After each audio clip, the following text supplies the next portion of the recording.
Well, good morning.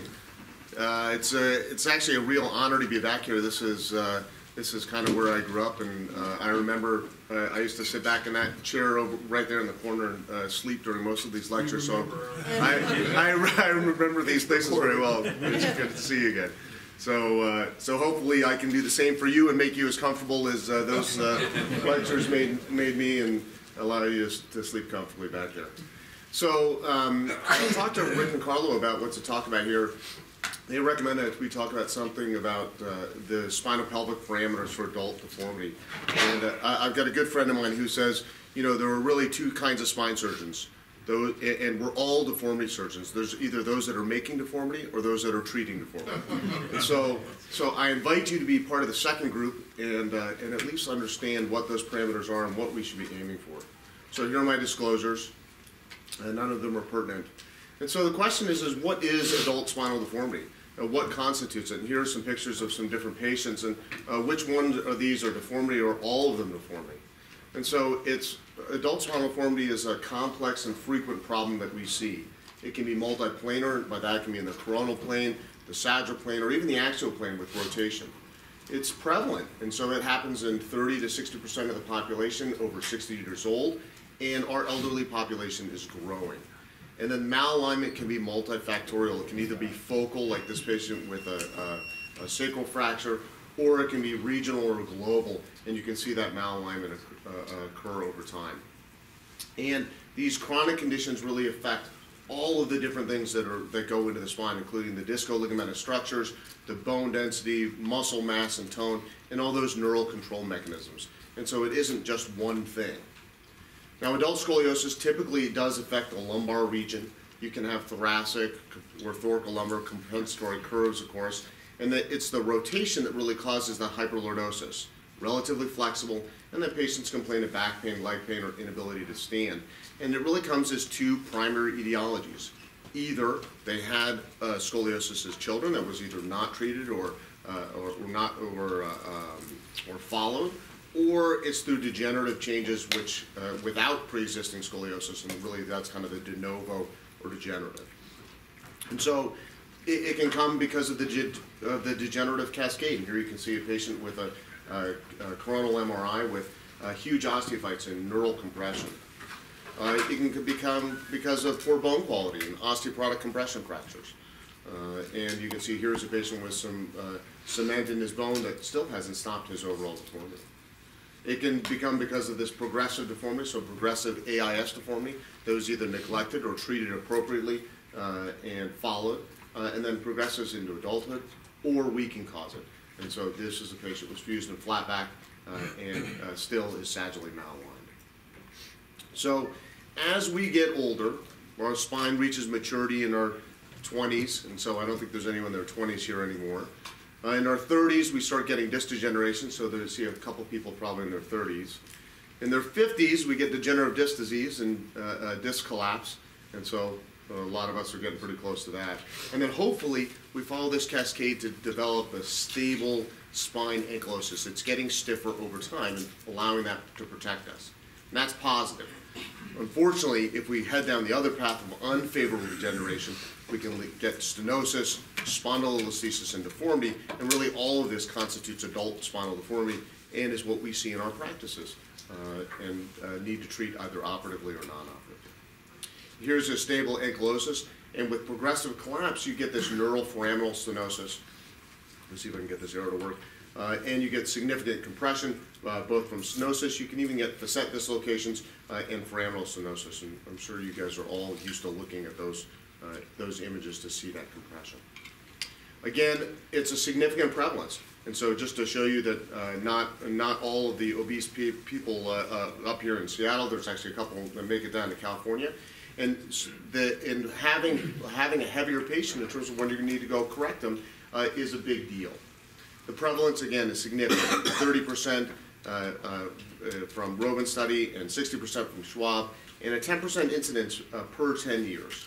And as we get older, we get more common. The classic findings, again, a flexible compensatory thoracic curve with a primary deformity in the lumbar spine, and then the common radiographic findings, which really Bridwell showed us, is degenerative disease, most commonly at L5-S1, and then rotatory subluxation or lateral translation at L3-4, and obliquity at L4-5. And here again, progressive deformity, progressive neural compression, and this is the classic degenerative stenosis. There's also iatrogenic deformity, and so we can cause this. And what are the etiologies? Is this a strategy? So we didn't come up with a good plan. Maybe we didn't execute the good plan that we thought about, or it can be because of proximal junctional disease. And so the disease has progressed and led to fracture or collapse above. And either short fusions or inadequate corrections, or just poor bone quality can all be etiologies for this. Again, back pain is a huge complaint. 90% report back pain as their primary complaint. And they can also have neurogenic claudication with compression and stenosis. It causes facet arthrosis, stenosis with presenting symptoms, and neurologic symptoms usually occur more commonly in the concavity. And that makes sense, right? As we bend over and compress those neural foramen, that's where people are having issues. And then they can have coronal and sagittal imbalance with poor standing tolerance. And it's like the Leaning Tower of Pisa. If we allow this thing to continue to start tipping, it will continue tipping over. And what we can't do is start digging in the concavity there without fusing or realigning the spine. In other words, the whole tower is going to come down on top of this. So how do we evaluate it? We need to get full-length x-rays, flexion extension or lateral bendings if we think about surgery to look at flexibility. And however, in adult spinal deformity, really most of these curves are rigid and they don't have a significant amount of motion. So it's hard for me when either giving a talk or listening to a talk to put this in perspective unless we have a patient to talk about. So here's a patient of mine, 64-year-old female. She's got back pain, can't stand upright, some left leg pain. She smokes a little bit and has narcotics and blood pressure medications, and here are her x-rays. So I invite you to think about how would you describe these x-rays to me, and how do you describe what your surgical goals are? And then, more importantly, how do you achieve those goals that you then set out for yourself? And so, what radiographic parameters do we need to consider when we're evaluating that scoliosis patients? And then ultimately, what makes a difference? And so, great if we can describe it, or great if we can draw some pictures, but then what matters to our patients? So we could use the same measurements that we do for the pediatric population. So we've got a bunch of literature on that. And Larry Lanke and King and Moe came up with great classification systems, so maybe we can just apply those to our adult patients. But maybe we're missing out on something, and missing out on the pelvic malalignment and pelvic and spinal misalignment. So here is the King classification and the Lanke classification, and they do a great job of understanding the curve severity. They look at skeletal maturity and cosmesis as markers of what we need to fix and how we need to fix it. But adult spinal deformity isn't quite the same. The Cobb angle isn't the same, the maturity doesn't matter, and cosmesis isn't nearly the amount as the pain and disability are. And so really that's what we need to focus on for our adult patients. And we've looked at it, and so is adult spinal deformity, is it a big deal? Does it affect people? And so this is a study we looked at. We looked at nearly 500 patients and looked at their deformity. And then we compared those values to the general health. And here's where adult spinal deformity fits in this whole population. So here's a healthy population, here's our general population, and adult spinal deformity is on the same order as cancer and diabetes and heart disease and rheumatoid arthritis. And so it's a huge deal and affects our patients significantly. So it's a debilitating problem. And so the most important part of the spine principle is really putting the head over the pelvis and to achieve that both coronal and sagittal balance. And the reason is that it gives the appropriate, that posture decreases the energy requirements. And you can just imagine if you start walking around leaning over, or you lean over the operating room table for several hours, you can feel you've got the strain in the back part of your back already. And so standing upright and maintaining that head over your pelvis really improves your energy requirements. It also improves cosmesis and how you look and satisfaction. And then also maybe prevent some of those later problems, that proximal junctional disease, if we can get things lined up properly. Well, we can steal a lot of the measurements from the pediatric literature. We can look at Cobb angles. We can look at the centrosacral vertical line. So that's a line that's dropped down from the head.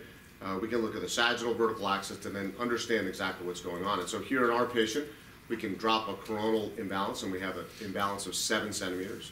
We've got a sagittal vertical axis, plumb line drawn from C7 of 11 centimeters. And then we've got regional deformity issues. So we've got lumbar lordosis which is positive instead of negative at 31 degrees, and really hypokyphosis, so thoracic kyphosis of 0. And so what do these mean, and how do they matter, and then how do we get them right? We also can look at more global alignments, so the TPA, or the T1 pelvic angle of 25 degrees, and what does that matter?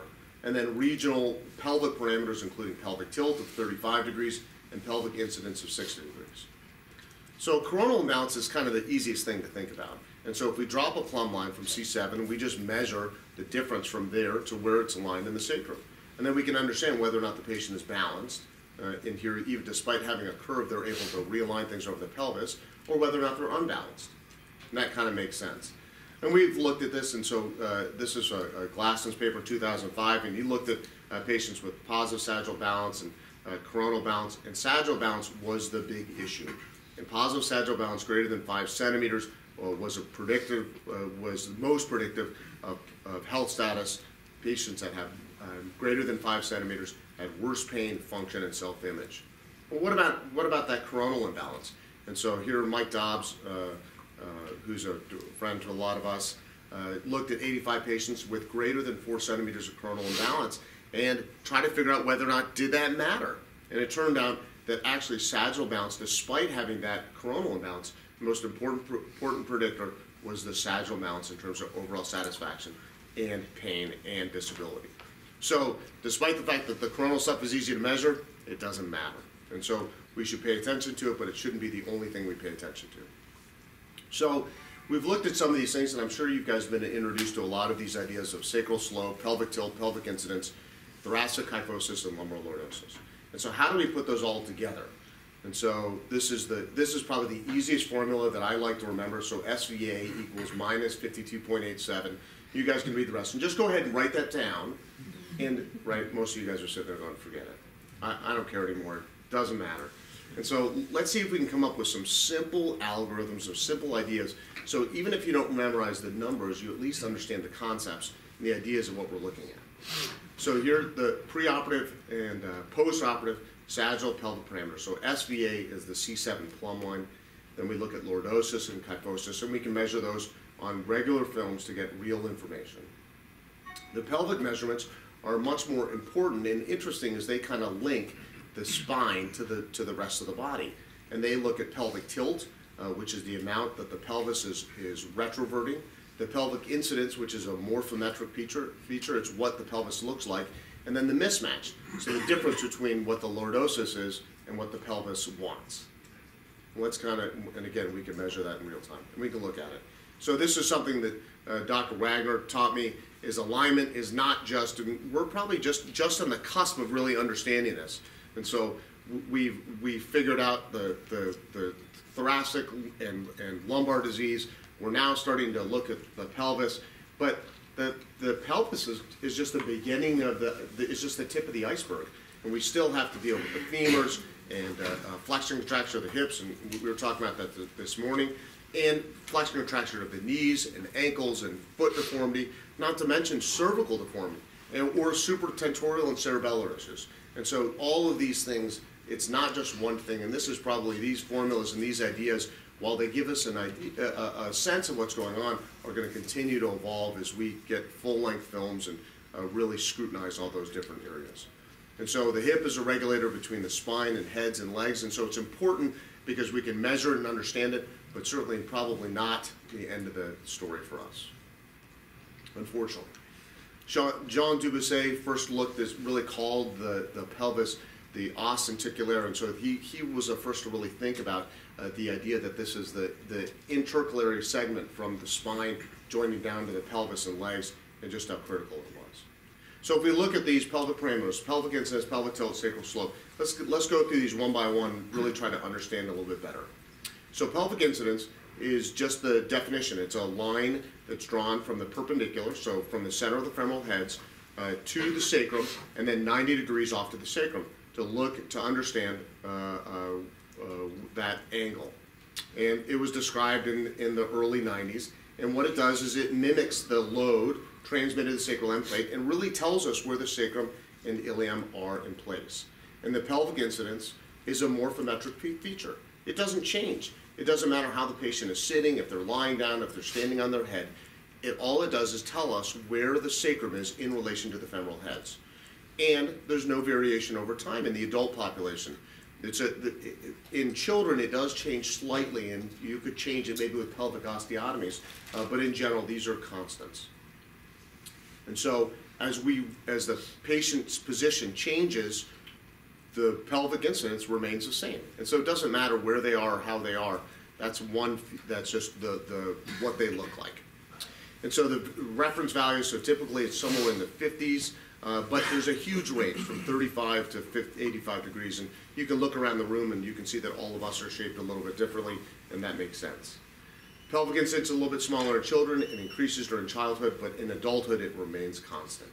And here's some examples of low, medium, and high pelvic incidence. Again, it's showing you the morphometric features and how it's measured, and the idea that this, again, doesn't change over time and really just gives us an idea about where they are. So patients with low pelvic incidence tend to have a short pelvic ring and a vertical sacrum, and with high pelvic incidence tend to have a large pelvic ring and a horizontal sacrum with the femoral heads in front of the sacrum. And the low pelvic incidence, this vertical sacrum, they also then have an obligatory flatter lordosis and flatter kyphosis. And so because of the pelvic incidence then tells the rest of the spine how it wants to be. And so if it's low, then everything is low. And if it's high, conversely, everything is high. And so because that's the starting takeoff of where the sacrum is coming. And so the high pelvic incidence has more lordosis and marked kyphosis in the thoracic spine. What about pelvic tilt? So pelvic tilt is the definition between is then the corollary of that. And so what it does is it tells us what the pelvis is doing in space. And so we drop a plumb line from the femoral head straight up, and then an angle to the midpoint of that sacrum. And what it does is it tells us where the pelvis is in space. And so this does change. This is the positional parameter. And this is really one of the primary compensatory mechanisms that we have that allows us to balance a misaligned or misbalanced spine, or to deal with flexion contractures of the hip. And so here at the pelvic tilt, the reference values are somewhere around 13 or so, plus or minus a few degrees.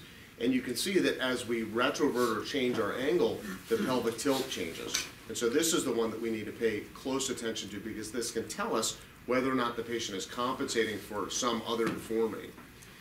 Again, you have some age-related changes, and so it slowly increases in childhood. It's relatively stable in the adult population, but it does tend to increase over time. And so here are some examples of patients with low, medium, and high pelvic tilts. And again, this is the compensatory mechanisms. This isn't what the patients want to do. This is what they have to do to be able to stand up correctly. So the pelvis rotates around those femoral heads, and that backwards rotation, or the retroversion, increases the pelvic tilt, where forward flexion or forward rotation decreases it, and we think of that as being pelvic aneversion. And so here's a patient with a large SVA and no pelvic tilt. And so obviously the patient can't walk around like this very well. So if possible, they can increase their pelvic tilt, retrovert their pelvis, and then allow their head to be over their pelvis again, which is, again, right, that was that first slide. That's really where we want to be. And so that pelvic tilt allows them to compensate and stand up properly. However, that hip hyperextension can be very difficult. And while you might be able to do it in your 30s and 40s, maybe 50s, as we get older and we develop hip flexion contractures and hip osteoarthritis, that hyperextension of the pelvis becomes more and more difficult. So again, here's that retroversion, allowing that pelvis to stand upright. And the compensatory mechanism brings the spine over the pelvis. Large pelvic incidences do allow more pelvic retroversion just based on the anatomy, but it compromises walking. And not all patients can use this mechanism because of other reasons. Perhaps they've got a small incidence, or hip pathology, or soft tissue contractures, or they're older, or etc. And so sometimes it can be difficult to see where the pelvis is in space. And so here's an example of a lateral x-ray where I would challenge you to find the femoral head. It looks even worse on your image than it does online. And so one thing you can do is you can look at an AP pelvis and get a sense of whether or not that's an inlet or an outlet view, and whether or not you can see that the pelvis in space. And here's an example of a lateral with a pelvic tilt of 7 degrees, and you see a nice inlet view with a view of the pelvis, And as the pelvis retroverts and the pelvic tilt increases, then you see less and less, and that starts closing off. And so you can get a sense of it. And in fact, you can even measure those to get a corollary of the pelvic tilt when looking at the acetabular incidence. What about sacral slope? And so sacral slope is a definition between the horizontal and the upper sacral end plate, and it tells us again where the lumbar spine is in space. And so it's the kind of the opposite of the pelvic tilt. It again is a positional parameter and a compensatory mechanism, and is affected by patient position. And as the pelvis retroverts, instead of the pelvic tilt increases, the sacral slope decreases, right? Kind of makes sense. The reference values are somewhere around 40 degrees, and the sacral slope is always greater than 0. The age, you do get some age-related change, and the sacral slope tends to decrease with age, and again, can be a compensatory mechanism. And it correlates with the pelvic incidence. Okay, so a small pelvic incidence gives us a small sacral slope, where a large pelvic incidence gives us a large sacral slope. And again, it gives us an idea about where the pelvis wants the rest of the spine to be in space, and how the spine needs to compensate to then stand upright again. And so, again, large pelvic incidence, large sacral slope, horizontal sacrum, they get a significant lordosis, and then a significant amount of kyphosis above that. Whereas conversely, small pelvic incidence, small sacral slope, they get a vertical sacrum and flatter lordosis. And this has given us this idea that the lordosis is matched to the pelvic incidence. And it's matched by this plus or minus 10 degree number.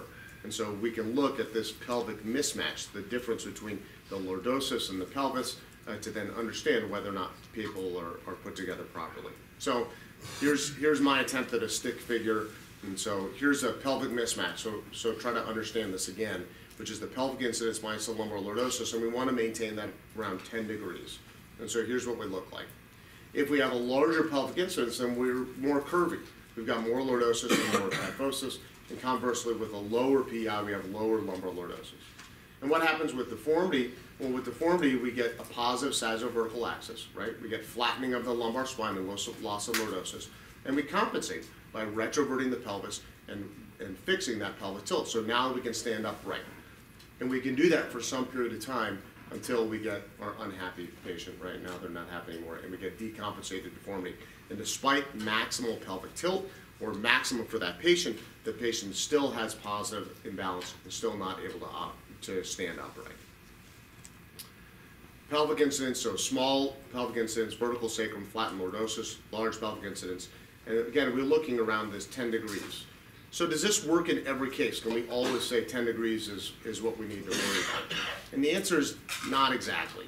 And so when we have patients with a significant amount of thoracic kyphosis, that may differentiate what they need. And so if you have more kyphosis up top, then we need to have more lordosis, regardless of what the sacrum looks like, to make the patient wind up properly. Some people can have very, very high pelvic incidences. So this is a patient with nearly 90 degrees of pelvic. And so for them, you really want them less than 10 degrees. You can't put them all the way to plus 10. And with very low pelvic incidence, again, those instead of being minus 10 degrees, you need to be plus 10 degrees. And so there's some place in the middle where this works very well. As you can imagine, on the extremes, it gets a little bit more complicated. There's also global parameters that look at the overall balance of the patient. And really the best ones are the sagittal vertical axis and the T1 pelvic angle. And so there's lots of definitions and lots of good data about the sagittal vertical axis, which is this plumb line drops of C7, and then looking at the offside of the posterior aspect of the sacrum. And the normative values are somewhere between 2.5 centimeters, but there's a significant range. And having that SVA positive makes a huge difference in terms of their health-related quality of life and how they do overall. And here's what happens with that SVA over time. So when you're a young child, that SVA is higher, and then it gets down to less than 0 degrees around your teens. And then as we get older, that SVA starts to increase. But even as it increases through age, it still is very different than the symptomatic patients. And so the symptomatic patients are still outliers, despite the fact that we all increase over time. The other angle that I think is important is the T1 pelvic angle. And so the T1 pelvic angle is an angle between the T1 vertebral body the femoral heads, and then the sacrum. And what it does is it incorporates a lot of the same ideas of SVA and pelvic incidence and places it all into one reference value. And so that normative value is about 15 degrees in the asymptomatic adult. And what it does is that when, again, if we have a patient here who has extreme pelvic anteversion, right? So here's a patient who's got a positive SVA, and what do? They rotate their pelvis to stand upright. And what they're doing is they're hiding that deformity so that even though they've got a normal SVA, they don't have normal anatomy or normal sagittal parameters. And so that pelvic tilt can hide that large deformity. However, the T1 pelvic angle doesn't change. So even with maximal pelvic retroversion, the T1 pelvic angle still remains the same, and so it helps incorporate those two things together into one value, which can then give us a sense about whether or not that patient has real deformity or not.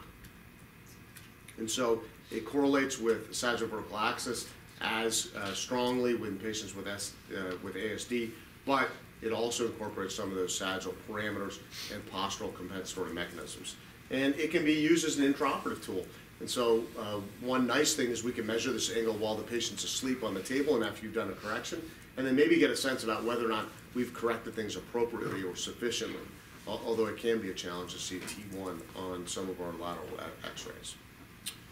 So the goals of surgery are really to restore the sagittal plane in the setting of adult deformity, and we know that that's important, and changing that focal obliquity and loss of lumbar lordosis is correlated with pain and negative outcomes. And pelvic tilt is that pelvic retroversion, and a pelvic tilt of less than 20 degrees has really been established as kind of the optimal. So I know you guys are starting, I can hear the snores already. And so you say, okay, fine, you've shown me all those numbers and all the angles, and I get it, but who cares? Does this really matter, right? And the residents are sitting over there and they're going, geez, this is terrible. So prospective analysis, and so do these parameters actually matter to our patients, and does the change in these parameters make a difference? So who cares? And so this has been looked at in a couple large databases and to try to sort out what the disability and pain generators are. And so we've looked at the mismatch between the pelvic incidence and lumbar lordosis, and this is the most important parameter. So if you forget everything, if you can just remember this, that the pelvic incidence determines what the lumbar lordosis should be. And so if you have the wrong lumbar lordosis, that patient will be unhappy. They will have worse appearance, activity, and total SRS scores. They have poor ODI scores, and they have poor overall health-related quality of life problems. And it's a very high correlation with a very high p-value. And so this is the thing that you want to take away from, that you want to fix, or you want to pay attention to if you're evaluating a patient. And that really looks at the harmony between the lordosis and the shape of the pelvis and matches those two things together.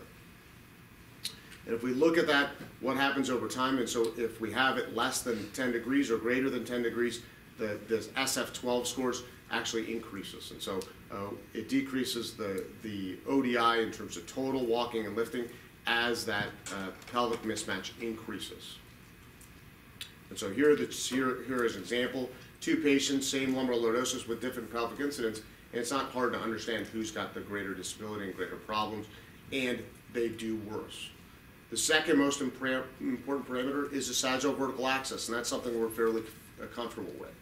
And so dropping that plumb line from C7 gives us an idea about their overall appearance, health-related quality of life issues as well. It also has a very high R value and is highly correlated. And then pelvic tilt. And pelvic tilt is the third most parameter, and that is the compensatory mechanism of the spine, of the pelvis's ability to really compensate for a poorly lordosed spine. And so as that pelvic tilt increases, patients have increasing disability, and again, also high correlation values. And we can see that as pelvic tilt increases, their SF12 scores decrease. And so we've looked at that and seen that, and you can see those numbers here pretty easily. Again, pelvic tilt on SVA is that increases, that allows people to stand upright.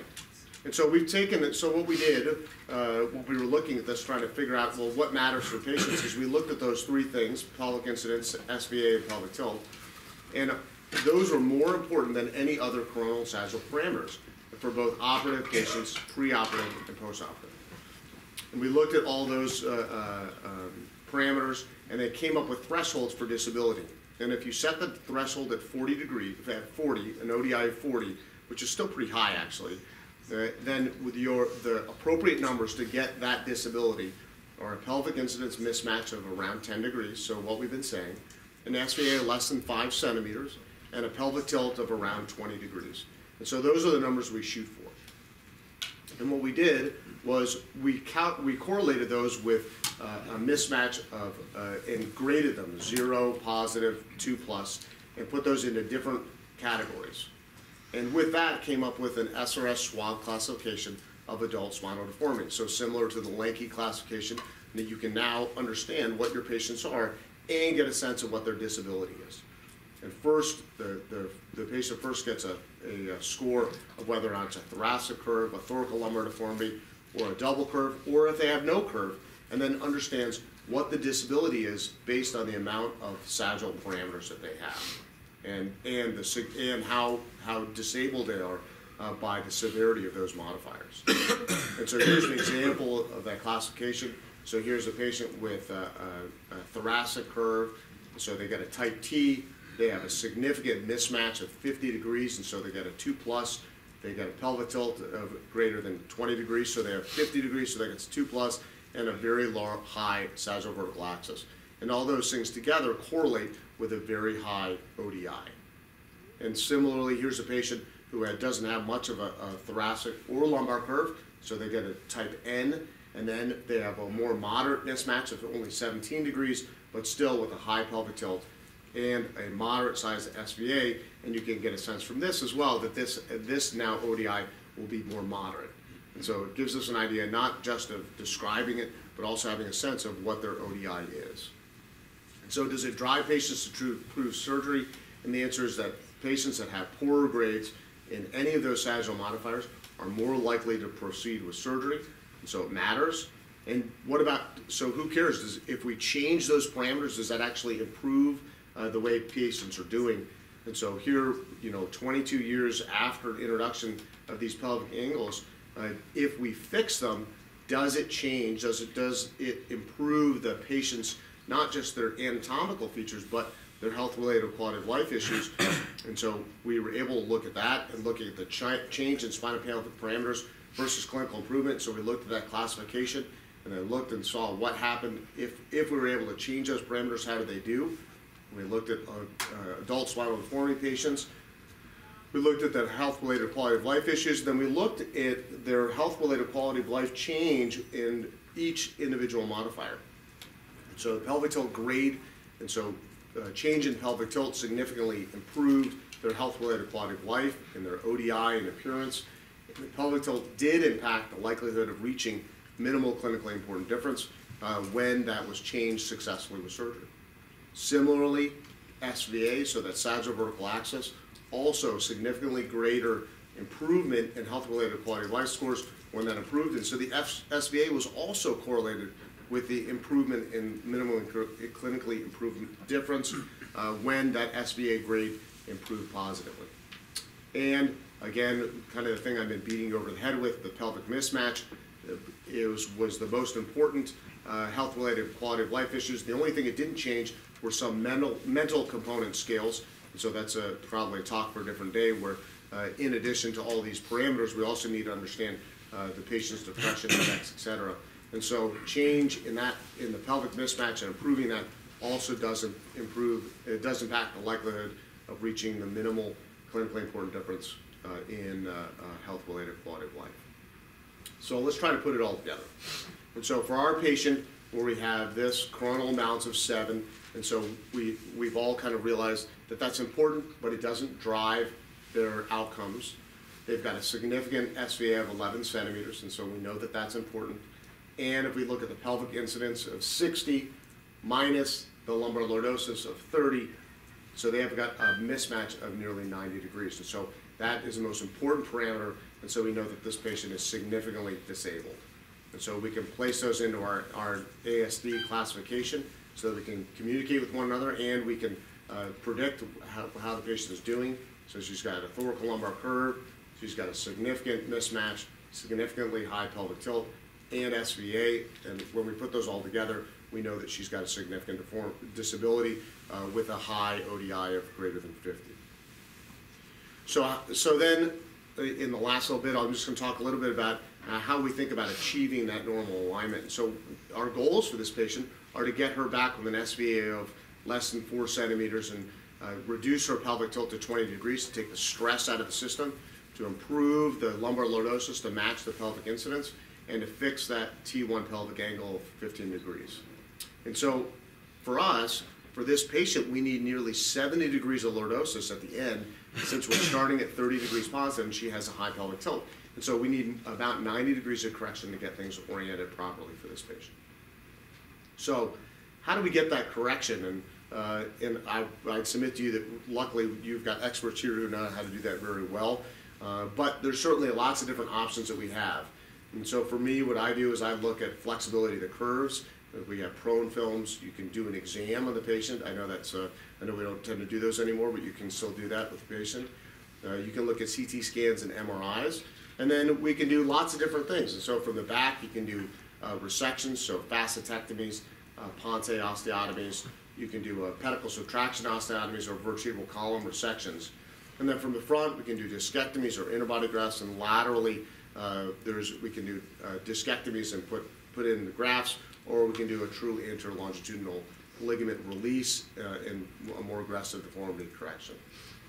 And so for me, how do I decide? And I really try to look at the flexibility. So if they're flexible, I think about doing posterior only. If they're fused, then you have no choice. You need to do some sort of osteotomy. And if they're stiff and they have reasonable lordosis, we can do posterior only, because then we can get the mismatch appropriate. But if they've got poor lumbar lordosis, then we need to think about sort of an anterior-posterior surgery or some sort of osteotomy. And so here's an example of a patient. Really, it doesn't have much in the way of coronal deformity. They've got some positive sagittal deformity. Their pelvic incidence and lumbar lordosis mismatch is around 30 degrees. And so for this patient, maybe we can just do posterior surgery and correct their lordosis that appropriately. And now we have the pelvic mismatch, and so the pelvic incidence and lumbar lordosis are within 10 degrees, and we can align things properly to prevent adjacent problems and hopefully allow this patient to do well.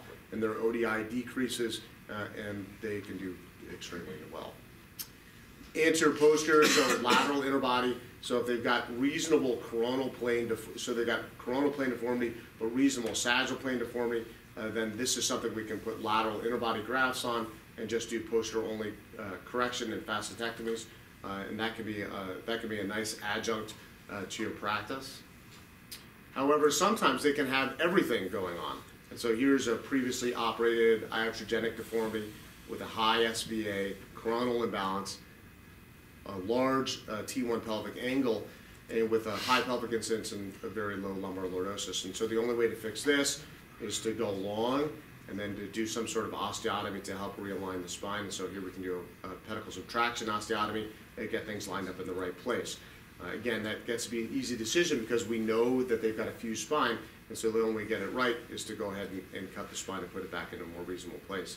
And then by matching that pelvic incidence and lumbar lordosis, we can achieve very good results.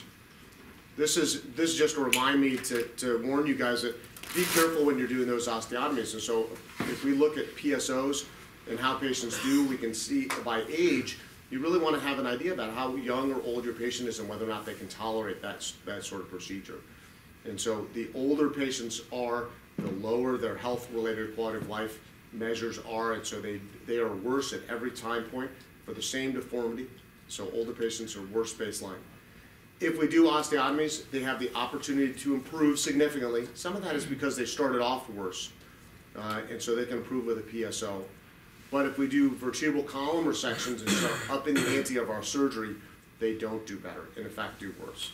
And so be cautious. There is a limit to the amount of surgery that those older patients can tolerate. And so here's another patient of mine. And so now huge coronal and sagittal imbalance with a very high pelvic tilt, a high pelvic incidence, and no lumbar lordosis. And so what do you want to do for this patient? And so my first disclosure slide here is, as we increase our surgical invasiveness, we improve our outcomes, right? We know that if we're aggressive in fixing that lumbar lordosis, those patients can do better, but we do it with a cost, and that cost is that increase in complications. And what we need to do is be careful to look and make sure that we can find that sweet point where we mitigate the complications, we can improve the patient significantly, but we don't push them too far over the edge and cause problems. So with this patient, I counseled her for nearly a year, tried to talk her out of doing surgery, but she was really miserable. And so ultimately we did do surgery from the front and the back and an osteotomy to get her aligned. And certainly she's not perfect, but she's a heck of a lot better than she started. And then what about our patient that we looked at the beginning? So here she is, again, high SVA, high pelvic angle, with a significant mismatch, 90 degrees. And for her, we can do an anterior posterior surgery to realign things properly and get that pelvic mismatch down to that 10 degrees. And again, that's really what we're shooting for to help drive disability. So I'm going to wrap it up. You know, ASD is an important driver of disability in our aging population. Those parameters are critical to understand. Again, we're all deformity surgeons, and you just want to figure out which side of that curve you'd like to be on. Those curves and those parameters drive disability, and correction and getting them right makes a difference for our patients, and so that's something that we should be striving for. There are multiple surgical options that exist. There's no right answer, and that's probably the new frontier if we think about where surgery, you know, for all the young guys sitting in the audience, if you think about where surgery is going to go in the next 10 or 20 years, it's really going to be able to understand those parameters and angles in the operating room. And so right now, we measure with a micrometer and cut with a chisel or a chainsaw in some cases. And so we need to be, that's really going to be the next frontier, and you guys can all be a part of figuring out how to do that correct. And all those surgical options exist. There's no real right answer. You have to do what's best and safest in your hands and counsel your patient to make sure you can do the safest thing. So that's the end.